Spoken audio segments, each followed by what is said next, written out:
네, 반갑습니다. 공통수학2 세 번째 시간이고요. 이번 시간에는 원의 방정식에 대해서 개념 설명 시작해 보겠습니다. 우선 지난 시간에 했던 내용 잠깐만 복습해 보면 직선에서는 중요한 요소가 두 개였죠. 기울기와 점.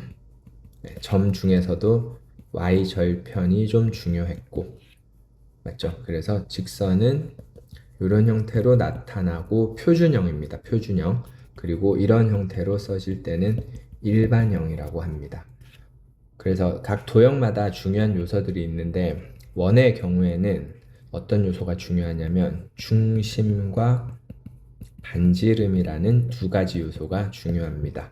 그래서 원의 뜻에서부터 이제 식을 이끌어낼 수 있는데 원의 뜻은 이렇게 보통 얘기합니다. 한 점으로부터 이게 중심이겠죠. 중심. 한 점으로부터 같은 거리에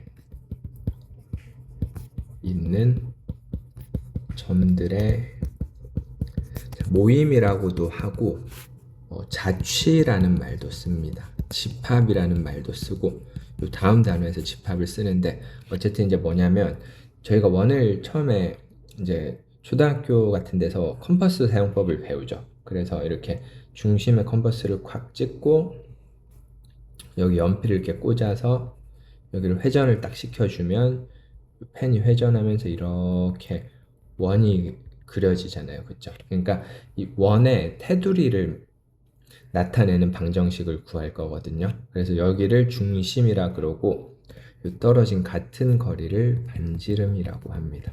중학교 때는 이제 식으로 배우는 게 아니라 원을 그려놓고 선을 긋고 작도하고 이렇게 해서 삼각형도 그려보고 하면서 원의 성질을 배웠었는데 고등학교에서는 여기 그 해석 기하라고 합니다. 식으로 좌표에서 식으로 푸는 거를 배웁니다. 중학교에서랑 약간은 차이가 있습니다. 뭐 비슷한 점도 있겠지요. 그래서 중심을 제가 A, B라고 한번 해볼게요. 그러면 또 전 단원에서 배웠던 요 거리를 이용해야 되기 때문에 점과 점 사이에 거리 공식을 이용해서 원의 방정식을 만들게 되는데 요 거리 있죠. 요 떨어진 거리를 R이라고 하겠습니다. 반지름은 보통 문자 R로 씁니다. 그러면 여기 테두리에 해당하는 점을 편의상 x, y라고 해보면 이건 이제 움직이는 점이니까 P가 나타내는 궤적 자취라고 할게요. 자취를 이제 식을 적어 볼 겁니다. 여기 중심을 A라고 할까요? 그러면 AP라는 길이가 R로 항상 같을 겁니다. P가 어디에 있든지 간에. 맞죠? 그래서 거리를 써보면 이렇게 되고 양변을 제곱해서 쭉 전개를 이렇게 다 전개할 필요는 없고 양변 루트만 벗겨주겠습니다. 이렇게 하면 자, 이거를 원의 방정식이라고 하는데 정확히 이렇게 얘기하면 됩니다. 중심이 A, B이고 반지름이 R인 원의 방정식 이라고 하면 됩니다. 여기 R 제곱이라고 되어 있는데 실제 반지름은 R입니다. 네, 그리고 이거를 원의 방정식의 표준형이라고 부릅니다. 표준형. 딱 봤을 때 중심과 반지름을 바로 알 수가 있습니다. 그래서 이 식을 원의 방정식의 표준형이라 그러고 특히 그 중심이 0,0인 경우는 A랑 B가 0이니까 이렇게 나타나겠죠. 깔끔합니다. 0,0. 반지름도 1이라고 한번 해볼게요. 제일 좀 기초적인 숫자 1 같은 녀석이랄까요? 네, 이렇게 생긴 애를 제일 원중에 기본이 되는 형태라 그래서 기본형이라고 하고요. 그리고 조금 불편한 식이 하나 있는데 이 식이 이렇게 전개된 형태로 제가 예를 들어서 하나 써볼게요.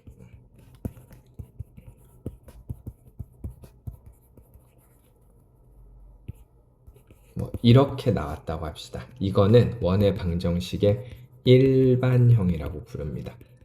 딱 봤을 때 중심과 반지름을 알 수 없죠. 뭐 공부를 많이 하면 보입니다. 일단 지금은 어쨌든 잘 안 보이는 건 맞죠. 그래서 이거를 어떻게 바꿔줘야 되냐면 완전제곱식의 원리를 이용해서 일반형을 표준형으로 바꿔줍니다. 제가 한번 해볼게요. x제곱이랑 이게 있으니까 이렇게 완전제곱식이 만들어집니다. 잘 보면 1을 여기에 합쳐서 썼기 때문에 다시 이렇게 빼줘야 이 두 식이랑 동일합니다. 마찬가지로 y도 완전제곱식을 만들어주면 4가 필요하거든요. 그래서 4를 없는 걸 가져다 썼으니까 다시 빼주고요. 제가 이거 11로 좀 수정할게요. 좀 숫자 깔끔하게 나오게 11 이렇게 되면 넘겨주면 16이니까 다 넘어가면 상수항이 다 넘어가면 16이니까 4의 제곱이라고 쓸 수 있고 그래서 일반형을 표준형으로 변형시킴으로써 중심과 반지름을 좀 정확하게 알아낼 수 있게 됩니다. 됐죠? 자, 넘어가겠습니다.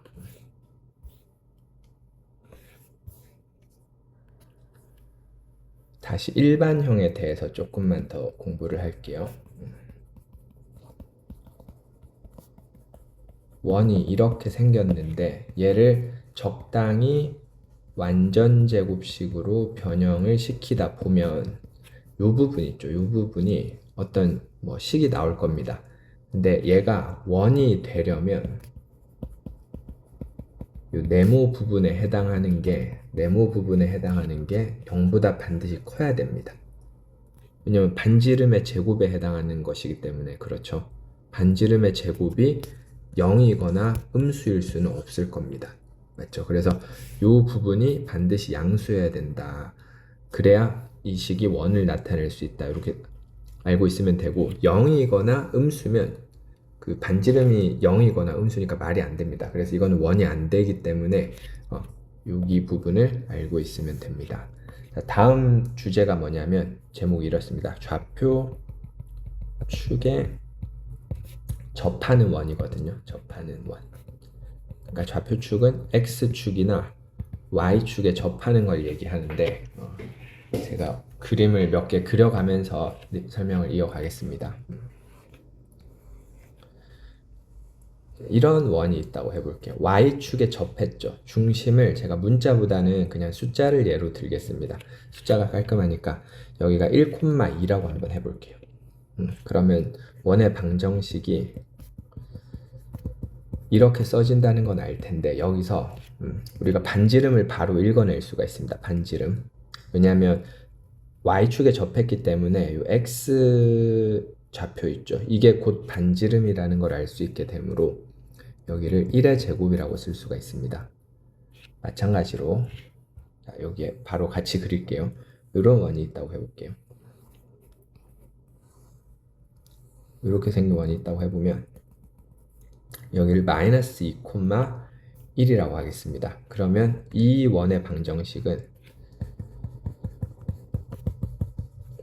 중심이 마이너스 2,1이고 반지름이 또 있을 텐데 이번에도 역시 반지름이 이 y좌표 맞죠? 아까는 x좌표의 절대값이랄까요? x좌표를 가지고 반지름을 읽어낼 수 있었는데 이번에는 y좌표를 가지고 반지름을 읽을 수 있습니다.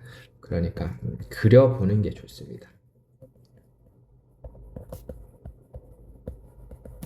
그래서 역시 반지름 1입니다. 그래서 이렇게 생긴 애를 y축에 접하는 원이라고 하고 이렇게 생긴 애를 x축에 접하는 원이라고 하는데 일단 그림을 그리고요. 무조건 외울 필요는 없습니다. 저절로 외워지긴 할 텐데 반지름에 해당하는 길이를 찾으면 됩니다.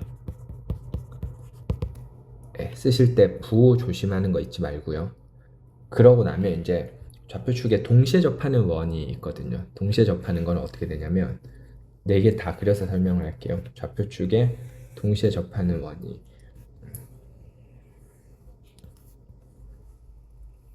XY축에 동시에 접하는 원이 이럴 수도 있고 이럴 수도 있고 이럴 수도 있고 뭐 이럴 수도 있을 겁니다.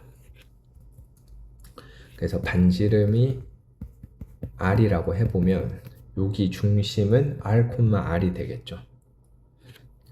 여기 두 군데는 제가 적어 드릴 테니까 여기는 영상을 멈춰놓고 직접 한번 찾아보기 바랍니다. 여기는 R, R입니다. 그래서 중심의 좌표랑 반지름이랑 이렇게 동일하기 때문에 여기 1사분면에 있는 원은 방정식이 이렇게 나타날 거고요. 4사분면의 경우에는 이렇게 써야 맞을 겁니다. 맞죠? 2사분면, 3사분면은 직접 이렇게 적어 보기 바랍니다. 네, 멈추고 적어 보세요. 자, 그러면 결과만 적겠습니다.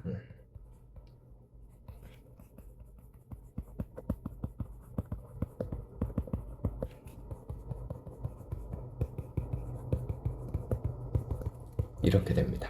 그래서 문제에서 좌표 축에 접하는 원이라는 표현이 나오면 일단은 그림을 그리고, 알겠죠? 그 다음에 반지름에 해당하는 길을 찾아서 원의 식을 작성하면 됩니다. 자, 넘어가겠습니다. 문제를 풀다 보면 그 두 점을 지름의 양 끝으로 하는 원이라는 표현이 나옵니다.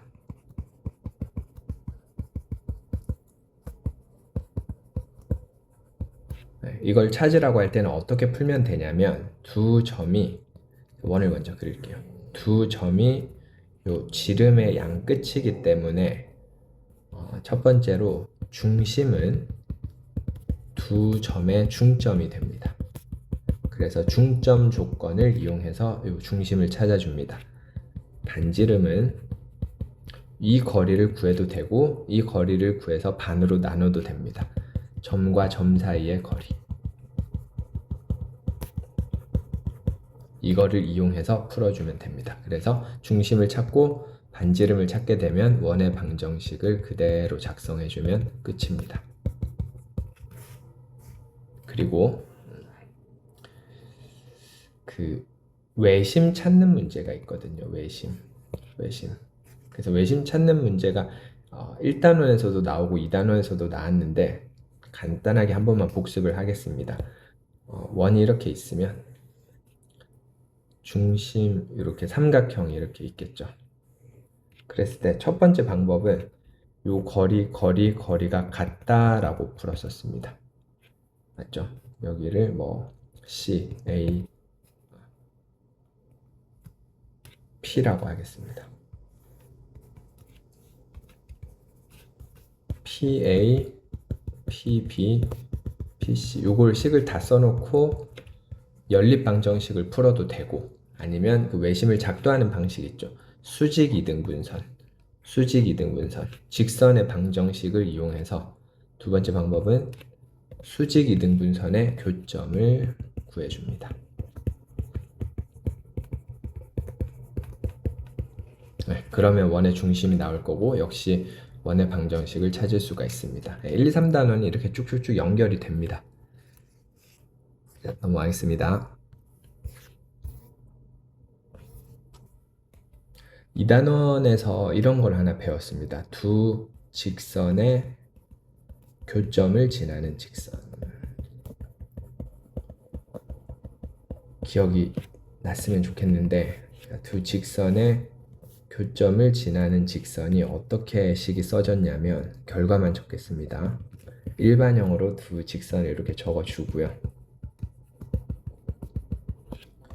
항등식의 표현을 이용한다 그랬죠. 그래서 한쪽에다가 K를 붙여줍니다.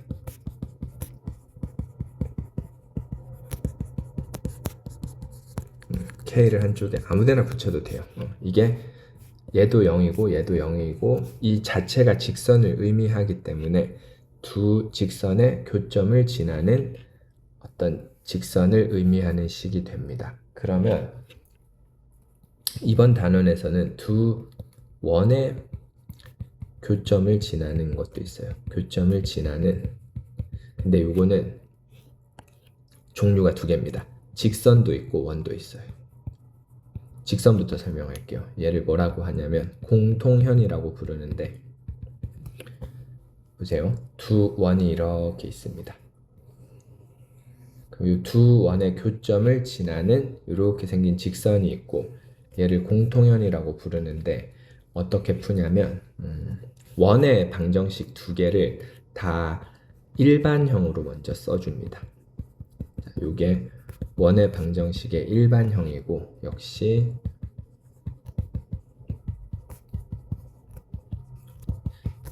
얘도 원의 방정식의 일반형입니다. 그래서 이 두 개를 똑같아요. 이거랑 똑같은데 K로 묶어주거든요. 적어놓고 설명을 할게요.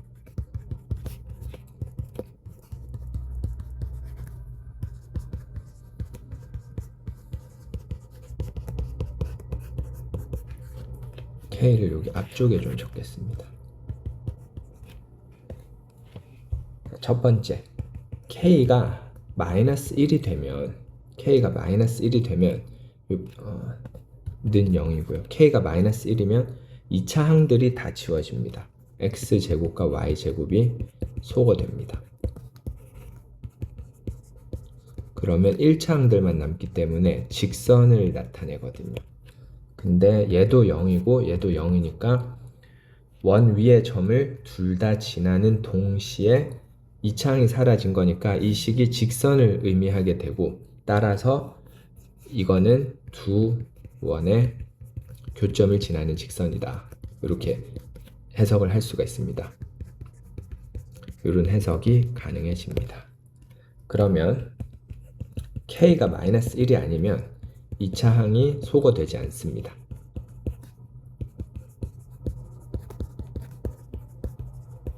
그러면 2차항의 개수가 같으니까 여차저차 정리를 해보면 여전히 원이라는 걸 알 수 있고, 그래서 두 원의 교점을 지나는 원인데, 이 원은 이렇게 많이 그릴 수 있거든요. 이렇게 여러 개 있습니다. 여러 개.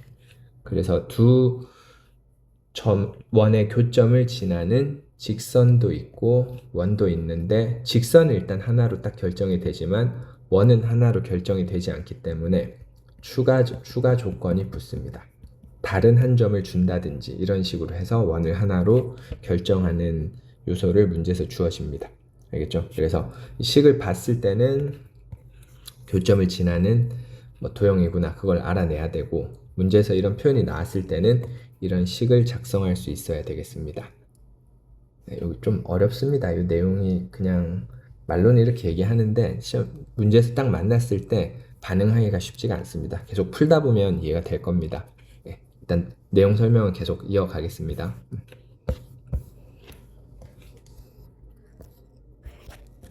자, 원에서 또 절대로 빠질 수 없는 게 원과 직선의 위치 관계거든요. 그래서 그 지난 내용을 복습을 좀 한번 해볼게요. 2차 함수 있죠. 2차 함수가 x축과 이렇게 만날 수도 있고, 두 점에서 만날 수도 있고, 이렇게 한 점이나 안 만날 수도 있죠. 기억이 날 겁니다. 그래서 이때는 판별식 0보다 크고 판별식이 0이고 이렇게 판단을 했습니다.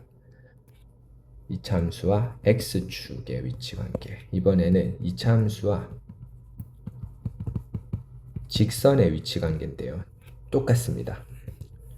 자, 두 점에서 만날 수도 있고 접할 수도 있고 이렇게 안 만날 수도 있는데, 이건 어떻게 푸냐면 2차식이 이렇게 있고 직선을 mx 플러스 n이라고 해보면 넘기면 역시 이런 2차식이 나올 거고요. 여기에 대해서 판별식을 적용해서 이렇게 풀어줍니다. 원도 크게 다르진 않은데 판별식이 원에다가 이제 적용을 시키면 식이 좀 많이 복잡하거든요. 그래서 원에서는 쓸 수 있는 아이디어가 하나 더 있는데, 네, 계속 설명할게요. 제목을 원과 직선의 위치 관계라고 쓰겠습니다. 원과 직선의 위치 관계. 일단 첫 번째로 원이 이렇게 있고 직선이 이렇게 있으면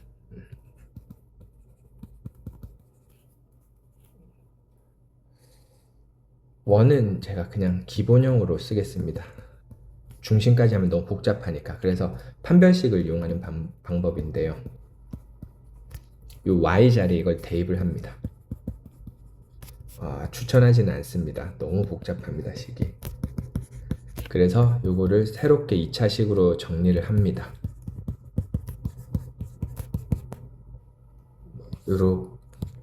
뭐라고 쓸까요? 이렇게 하트 모양으로 쓸게요. 네, 이렇게 문자로 씁시다. 네. 이렇게 정리가 될 텐데 여기서 판별식을 적용해서 0보다 크면 2점, 0이면 1점, 음수면 안 맞는다 이렇게 판단할 수도 있지만 대부분 이렇게 하지는 않고요. 원과 직선의 위치 관계를 따질 때는 요 지금 얘기하는 공식을 이용합니다. 자, 꼭 기억합시다. 거리와 반지름. 거리는 뭐냐면 중심과 직선 사이 거리 그리고 반지름 두 개를 비교하는 겁니다. 그래서 거리, 파란색이 더 짧으면 맞죠? 파란색이 빨간색보다 더 짧으면 2점에서 만나죠.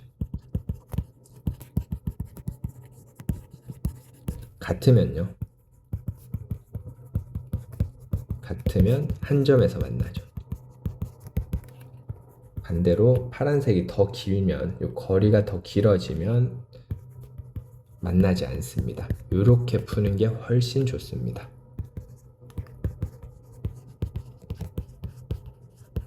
그래서 점과 직선 사이 거리 공식을 이용해서 원의 중심과 직선 사이의 거리를 계산하고요. 반지름과 비교해서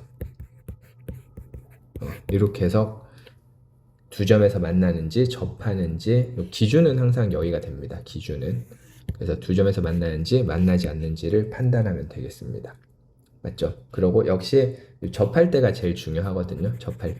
접할 때에 대해서 공식을 만들어 놨는데 판별식 또는 거리랑 반지름이 같다는 걸 이용해서 원의 접선 공식이 2개가 나옵니다.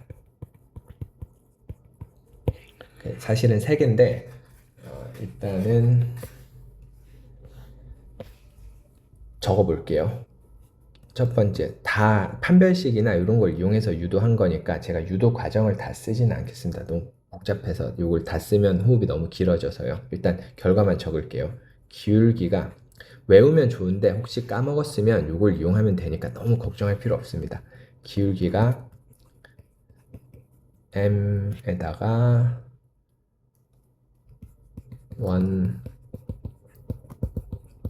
요거에 접하는 직선 공식은 결론적으로 이렇게 됩니다.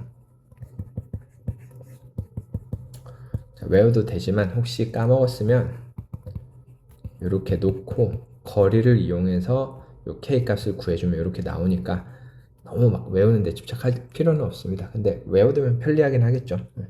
자, 두 번째, 기울기가 주어진 경우 말고 원 위의 점에서의 접선인데요. 요거는 원이 이렇게 있으면 기울기가 m으로 주어지면 이렇게 똑같이 평행하게 2개를 그을 수 있습니다. 플러스 마이너스 평행하게 2개를 그을 수 있고, 두 번째는 원이 이렇게 있으면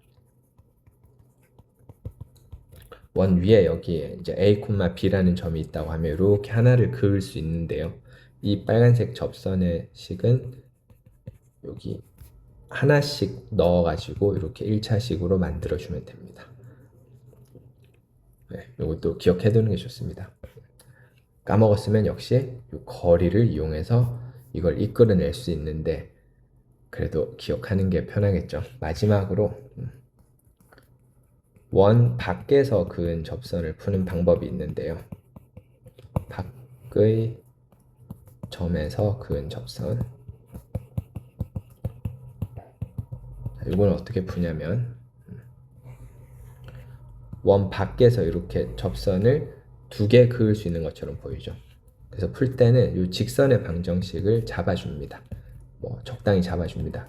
뭐 여기 점을 알기 때문에 이렇게 잡을게요. y는 이렇게 잡아주고, 역시 요 거리 있죠, 거리가 반지름과 같은 걸 이용해서 식을 완성해 주면 됩니다. 요거는 제가 숫자가 있어야 좀 계산 과정을 보여드릴 텐데 원리만 일단 설명할게요. 다시 직선을 잡고 거리가 반지름이랑 같은 걸 이용해서 식을 완성해도 되고, 아니면 여기서 접점이 이렇게 있다고 치고 이 식을 쓴 다음에 이 식이 a, b를 지나기 때문에 식을 하나 만들어 주고요. 실제로 a, b는 주어진 숫자입니다. 그리고 역시 x1과 y1은 원 위의 점이니까 요거를 연립해 가지고 점을 찾아주면 x1이 두 개가 나올 겁니다. 그렇게 해서 완성을 해도 됩니다. 두 가지 방법이 있습니다. 이거는 나중에 문제를 통해서 한 번 더 설명을 드리겠습니다. 됐죠? 자, 마지막으로 그 공통연의 길이 구하는 방법인데요. 위의 내용과 큰 차이는 없고 원이 이렇게 있으면 뭐 현의 길이라고 할게요. 공통연도 똑같으니까요. 그냥 이렇게 직선이 있으면 이거는 피타고라스 정리를 이용합니다. 피타고라스 정리. 그래서 어떻게 푸는 거냐면 반지름은 문제에서 주어졌을 거고요. 내가 구해야 되는 거는 이 길이를 구할 수 있거든요. 점과 직선 사이 거리로 구하고 나면 결과적으로 이 길이를 피타고라스로 알 수 있게 됩니다. 맞죠? 그래서 반지름 알고 있고 점과 직선 사이 거리 이용해서 이거 알아내고, 마지막으로 이 길이를 계산해서 2배 해주면 그게 현의 길이가 되겠습니다. 그래서 지금 1, 2, 3단원이 이렇게 순서대로 쭉쭉쭉 이어지는데 앞부분에 좀 부족한 부분이 있으면 넘어가기가 좀 어렵습니다. 그래서 복습을 꼭 좀 하고 원의 방정식의 공부를 시작했으면 좋겠고, 자, 이 다음 단원이 이제 도형을 이동시키는 평행이동과 대칭이동에 관한 내용인데, 여기까지 하게 되면 이제 중단원 하나가 끝납니다. 그래서 꼭 영상 이렇게 여러 번 보면서 복습을 하고, 저는 또 다음 영상에서 평행이동과 대칭이동에 관한 영상으로 뵙겠습니다. 감사합니다.